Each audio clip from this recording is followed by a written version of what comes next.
bala ko mag-cup noodles. Kasi ang sakit ng singaw ko. Di sa ipin. Parang, hindi ko ma-explain, pero masakit siya. And, hindi ako makakain ng kanin. Kasi ang hirap kumain. Hintay ko lang matapos yung mainit. And, alagay ko na sa noodles. Open.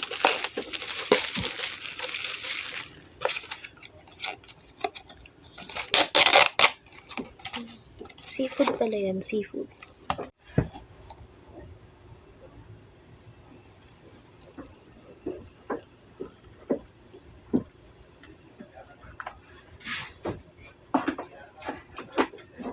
So, hintayin ko lang siyang kumulo.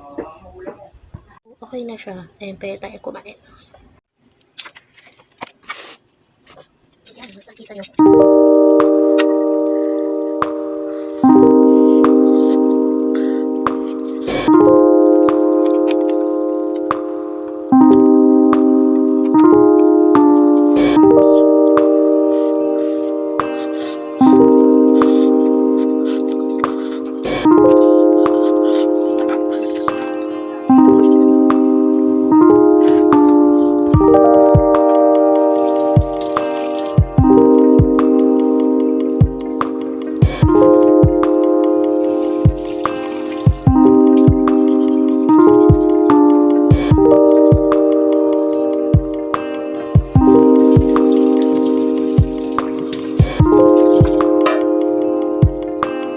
Tulog na ako and I will see you tomorrow. Good night. So ngayon, good morning. Masakit pa rin yung singaw ko. Pangalawang araw na siya. Kaya bibili na lang tayo ng sopas para sa almusal ko.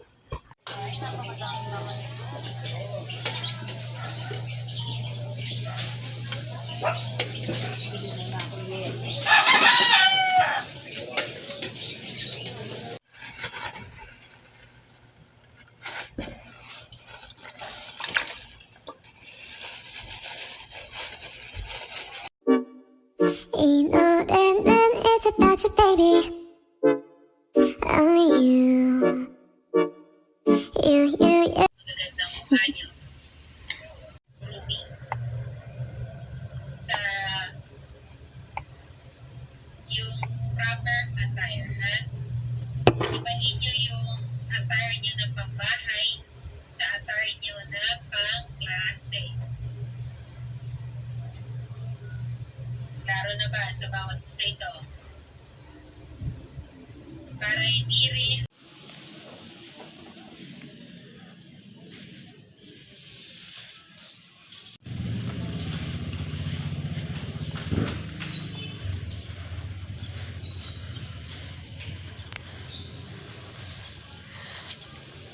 Na ako sa school ng pamangkin ko, pero mukhang may tao pa sa loob.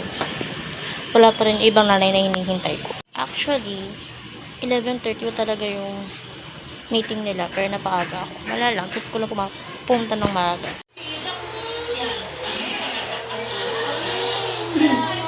Dahil na plastic ang gagawin dito. So, nakauwi na ako sa bahay. And ngayon, bala ko kumain ng kanin. Pipilitin kong kumain kasi dahil sakit na yung... Hindi ko alam kung sa gilagid siya o sa ngipin, pero yung singaw ko, first time ko siyang ma-experience. Sinigang yung ulam, subukan kong kumain. Kasi meron siyang sabaw, so makakain ako kahit meron ako singaw. Kain tayo. Sarap makain ko pa. Masakit ng singaw ko talaga. Since kahapon pa.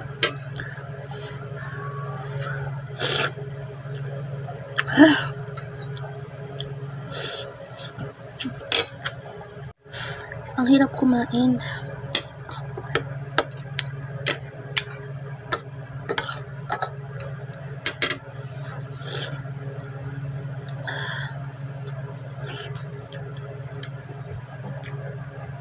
Hindi ko ma-open yung bunganga ko.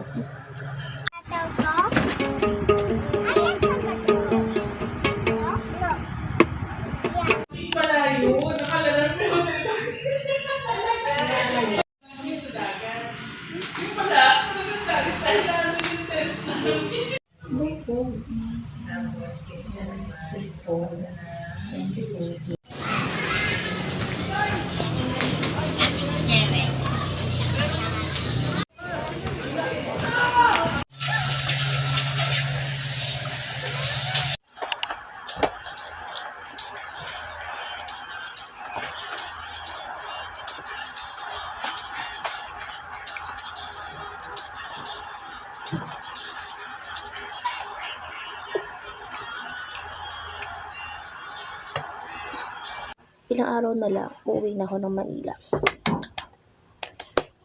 Almost Thursday na ngayon, pero sa Sabado ako uuwi ng maaga.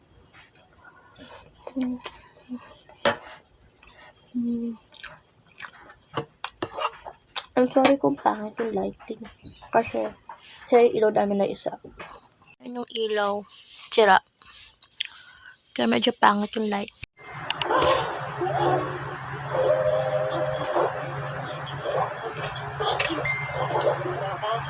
Also heard a cry for help. Yes, I need it. Well then, what seems to be the problem? Madame Snake? Call me. Right. Well, Daddy, down. Ayun na. Stoy! Tama na.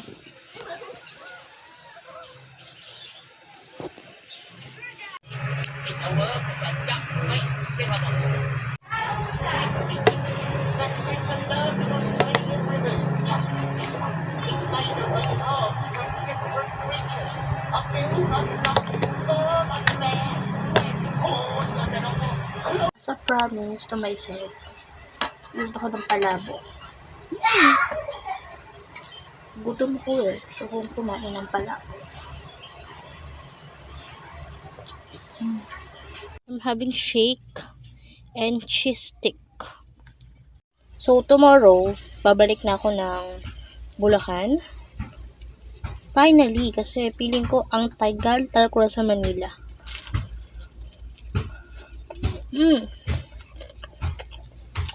Pero on Thursday, babalik ako ulit. So, yung tita ko, nagpapasama sa doktor. Then, yung pinsan ko naman naalis ulit. Kaya yung pamangkin ko, ako yung mag-aalaga sa kanya.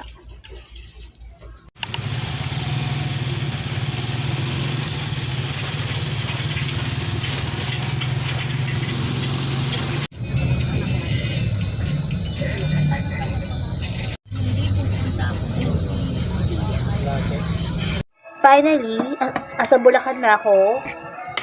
Sakto lang. Siguro nakauwi ako mga 7:45. I'm so happy. I'm finally home. I'm currently eating sinangag and hotdog for breakfast. Kasi di pa ako kumakain.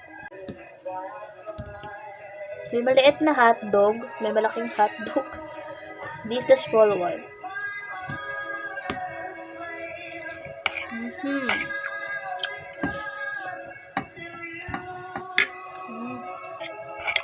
Meron siyang cheese.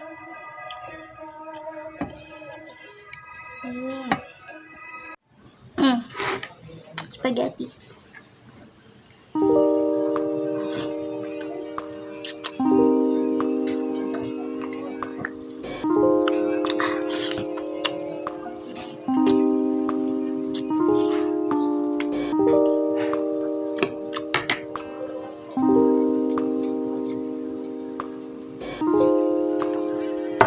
Thank you for watching.